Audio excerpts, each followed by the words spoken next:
Bon, salut Morgane, d'abord est-ce que tu peux commencer par faire une petite présentation de ton parcours sportif, de tes 20 dernières années, parce que je crois que ça commence à remonter un peu. Exactement, j'ai commencé à l'âge de 7 ans avec la natation.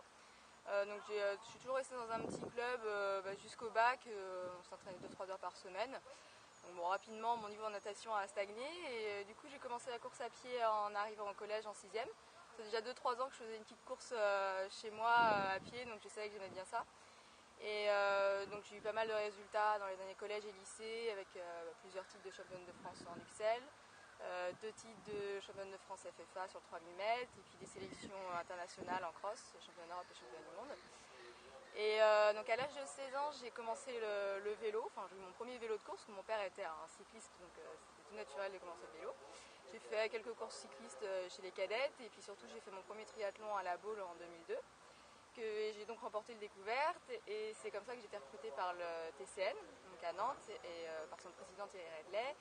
Et donc de là a commencé 7 ans, 6 ans. 6 ans de Grand Prix en première division en triathlon. Donc à l'époque, il y avait un peu moins d'étrangères et j'arrivais à faire des top 20, donc c'était sympa. Ça a correspondu aussi à mes années d'études intensives, donc du coup je faisais du triathlon que l'été, mais c'était pas mal. Et voilà, 2008 a été un tournant parce que j'ai commencé le duathlon donc en changeant de club et en allant au club de Cesson-Sévigné, au TOC, donc pour 3 ans de duathlon. J'ai eu pas mal de blessures à cette période-là, donc avec des hauts et des bas, mais toujours autant de plaisir. Et l'année dernière, j'ai changé de club et je me suis retrouvée à Issy-les-Moulineaux, donc près de chez moi, donc ce qui me permet de m'entraîner avec eux. Donc je continue le duathlon, j'ai repris la natation et donc le triathlon et voilà, je continue de faire des compétitions pour le fun. Bon, et donc du coup tu parlais de tes études, et est-ce que tu peux nous donner un peu ton parcours étudiant et professionnel de ces dernières années?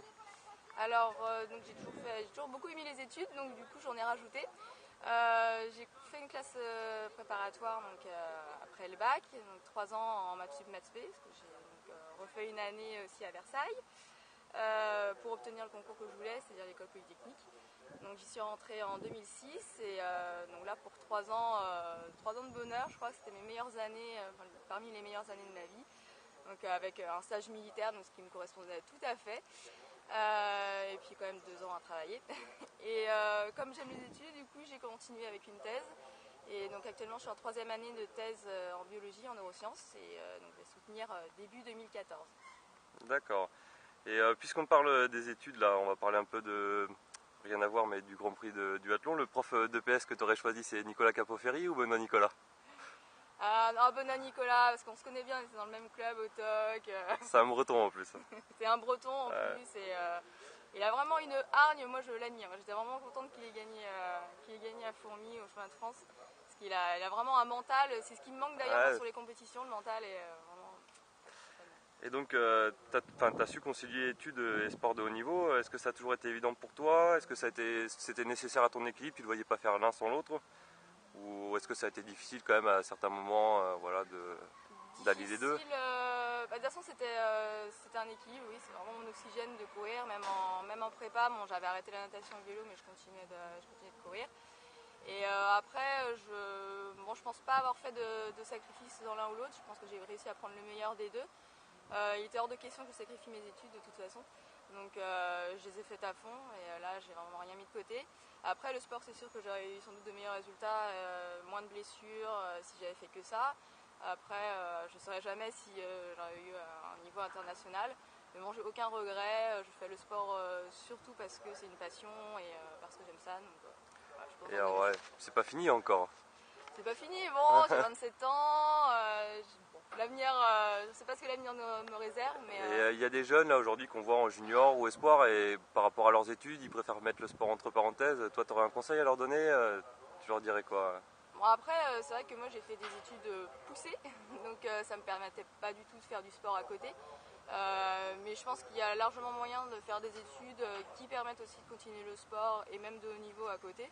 Donc à mon avis, il faut surtout pas mettre les études complètement de côté, il faut quand même avoir un diplôme en poche parce qu'on ne sait jamais ce que le sport nous réserve. Et bon, donc du coup, tu as su passer de la tenue de polytechnique à la tenue de sportive sans souci, allier les deux. Est-ce que tu crois pas que le bicorne ça pourrait remplacer le casque en duathlon d'un point de vue aérodynamique? Bah, niveau profilé, il a la forme, Ouais, hein, quand même, ça serait pas l'avant mal. Hein. arrière, c'est pas mal. Par contre, niveau poids, il va falloir Ouais, revoir parce que c'est un peu lourd c'est quand un peu même sur lourd. la tête. Hein. Ouais, ouais. Ouais, quand il faut le porter quelques heures le 14 juillet ou le 11 novembre, ça va pas Ah être voilà évident. ça, plus la tangente, plus la tenue, un 14 juillet bien chaude, c'est sympathique, mais c'est du sport hein, la tenue. Je pense. Ouais. Et donc, d'un point de vue relationnel avec tes camarades, que ce soit sportif ou dans les études, est-ce que c'était pas difficile de faire comprendre à tes camarades étudiants ou tes camarades sportifs l'investissement que tu avais à côté, peut-être le manque de temps ou l'emploi du temps un peu chargé, voilà. Bon, j'ai réussi à allier un peu les trois, les études, le sport et la vie sociale. Bon, peut-être beaucoup moins pendant les années prépa, mais bon, après, même à Polytechnique, on avait quand même du temps pour sortir. Et non, je pense que les gens, enfin, que ce soit au lycée ou après, pendant les études, ont vite compris que le sport c'était ma passion et que je pouvais pas vivre sans. Donc on en rigolait même parce qu'ils me voyaient faire des tours de circulaire à Polytechnique à 20h le soir en vélo. Bon voilà, je suis un petit peu la folle du triathlon et du sport. Mais non, voilà, c'est toujours une bonne ambiance. Après, c'est un peu différent dans le milieu du travail, actuellement dans mon laboratoire de recherche, parce que forcément, le temps que je passe sur mon vélo, je ne le passe pas à faire de la recherche. Donc ça passe peut-être un peu moins bien et il n'y a pas beaucoup de sportifs. Mais bon, ça va, je m'adapte. D'accord, et donc justement pour reparler un peu de sport là, récemment tu as été à ton avantage en Xterra quand même, tu fais troisième au championnat de France. Et comment tu finis bientôt ta thèse? Est-ce que tu as l'ambition de retrouver de nouveaux objectifs, de consacrer peut-être un peu plus de temps à l'entraînement ou ça va être difficile quand même? Mais donc en fait, je sais pas du tout ce que l'avenir va me réserver. Enfin, je sais quel est mon poste parce que j'arrête la recherche et vu que je suis engagée dans l'armée jusqu'en 2019. Donc je vais avoir un poste en tant qu'ingénieur de l'armement, près de chez moi. Donc l'avantage c'est que j'aurai beaucoup plus de vacances, donc ça permet aussi de faire des stages et de s'entraîner. Après niveau horaire, ce sera un peu moins flexible que pendant une thèse. Donc je verrai, mais j'espère pouvoir me relancer, pouvoir plus me reposer, enfin courir un peu moins que pendant les années thèse. Et pourquoi pas découvrir aussi de nouvelles disciplines. Et le Xterra, ça me plaît vraiment, j'aime bien le VTT. La natation a beaucoup moins d'importance. Et du coup, oui, ma deuxième place à Versailles m'a motivée un peu derrière Ouais, la grande championne Marion-Laure Blanchet. Bon, il y a encore un grand fossé entre nous deux, mais pourquoi pas essayer ça? et ouais, c'est vrai que Marion-Laure Blanchet c'est quand même une référence en Xterra parce qu'elle a fait combien? Deuxième ou troisième au championnat du monde à Hongrie? Je crois qu'elle a déjà fait troisième, Ouais, ouais, c'est et ce qui me puis semble. plusieurs fois sur le podium aux Europes.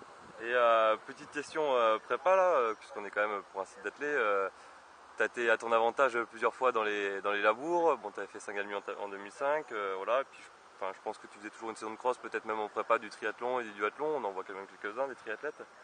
Et cette année, on t'a pas vu. Est-ce qu'on va te revoir dans les labours? En effet, je crois que depuis, donc j'ai commencé à l'âge de 9-10 ans, donc depuis 1996, j'ai pas dû louper une saison de cross, à part la saison 2013.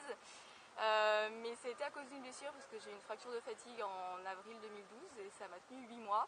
J'ai enchaîné avec une tendinite, donc du coup, bon, c'est pas de saison de cross, même pas de licence d'athlète. D'accord. Donc ça va être le renouveau l'année prochaine et bon, ce sera au moment de ma soutenance de thèse, donc pas beaucoup de préparation, mais je pense que j'en Ouais, ferai quand même. Ouais. d'accord. Et en parlant de cross, on peut facilement faire le lien avec deux Bretons champions du monde de du, t'y crois? Pour être championne du monde de duathlon? Non, mais moi je pense que tu vois de qui je veux parler. Ah oui, oui, bah oui, Sandra et Benoît. Et ouais, bah ça, je pense que de toute façon, pour être fort en duathlon, il faut être très fort en course à pied. Et puis le cross, c'est aussi c'est un peu un changement de rythme comme le duathlon, donc ça correspond tout à fait. Et ouais, vraiment, ils sont super forts et je pense que leur suprématie va durer longtemps. Ouais. Ouais, et puis ils ont un mental de guerrier. Je pense qu'autant en cross C'est qu'en ça, du, c'est ça exactement sert quand ça. même. Hein. Le mental compte énormément et ils lâchent rien, que ce soit l'un ou l'autre. Ouais. Et en parlant de breton, est-ce que tu crois vraiment qu'être né à Nantes et d'avoir été licencié 3 ans au TOC, ça suffit pour se dire bretonne? Tout à fait, et en plus j'ai quand même 50% de sang breton qui coule dans mes veines. Et donc ouais, moi je suis 100% bretonne, Nantes est historiquement bretonne, et pour moi c'est l'histoire qui compte le plus. Et voilà, je sais pas pourquoi, mais je suis vraiment attachée aux coutumes bretonnes, j'aime bien les gens, j'aime bien la mentalité des Bretons, les paysages, donc bretonne. Ouais. D'accord. Et bon, on va reparler de Sandra, puisqu'on est quand même dans le duathlon féminin. Elle est impressionnante. Tu penses que ça va durer longtemps encore, sa domination, ou tu la vois partie pour combien de temps encore avec l'année des titres Je la vois encore sur le devant de la scène mondiale pendant quelques années, parce qu'elle a toujours la même motivation, la même envie. Ses performances sont toujours aussi bonnes. Elle vient de battre son record sur 10 km en 33 minutes et quelques. Donc elle est toujours aussi forte, elle domine, donc je pense que ça va encore durer quelques années. Et bon, vous en avez pas marre de vous faire un peu battre? T'as pas essayé de l'inviter sur un triathlon pour essayer de la battre un peu? Elle a été toujours dans mon club, Sandra, que ce soit assez sans moi ici. Donc c'est une amie, et puis imaginer la battre, ça m'est même pas venu à l'idée. Sur un triathlon, peut-être que ça aurait pu le faire. Mais étant donné que maintenant elle s'entraîne plus en natation que moi, je crois que je vais prendre de moins en moins d'avance en natation. Mais j'ai même pas besoin de l'inviter pour qu'on en fasse ça ensemble, puisqu'on va faire en brun ensemble le 11 CD août. Le CD ou le CD, ouais, ça le suffit CD. quoi. Mais bon, va vraiment falloir que je nage très très bien pour prendre un peu d'avance sur le vélo et la course à pied, parce qu'elle va revenir comme une trompe derrière. C'est sûr qu'elle roule. Et bon, on va bientôt finir l'interview. Combien de litres d'eau t'as avalé depuis tes débuts en tri Mais j'aime pas trop l'eau en fait, mais je mets toujours quelque chose dedans, du café, du thé, du coca. Mais alors je pense que c'était en tonnes et tonnes d'eau. Ouais. Bon, et pour finir, est-ce que tu as ton meilleur et ton pire souvenir sportif à nous donner? Je sais pas si j'ai vraiment des grands souvenirs qui me restent. Dans les meilleurs, j'en aurais 3. Et c'est surtout en athlée, déjà mon premier titre de championne de France sur piste en 3000 mètres, parce que un titre de championne de France ça reste forcément, même si j'étais attendue, j'avais le meilleur temps au bilan. Ensuite ma qualification au championnat du monde de cross à Saint-Galmier en 2005 en junior, et surtout la course, parce que je crois que jamais j'avais réussi à me donner autant sur une course. Je suis française, loin des Éthiopiennes et des Kenyanes, mais c'était vraiment une super expérience. En plus j'ai eu l'autographe et une photo avec Bekele, donc ça c'était la cerise sur le gâteau. Et 3 des meilleurs souvenirs, il y a mon podium à Rimini au championnat du monde de duathlon en U23 en 2008, parce que c'est un podium avec le maillot de l'équipe de France, donc c'est vraiment un super souvenir.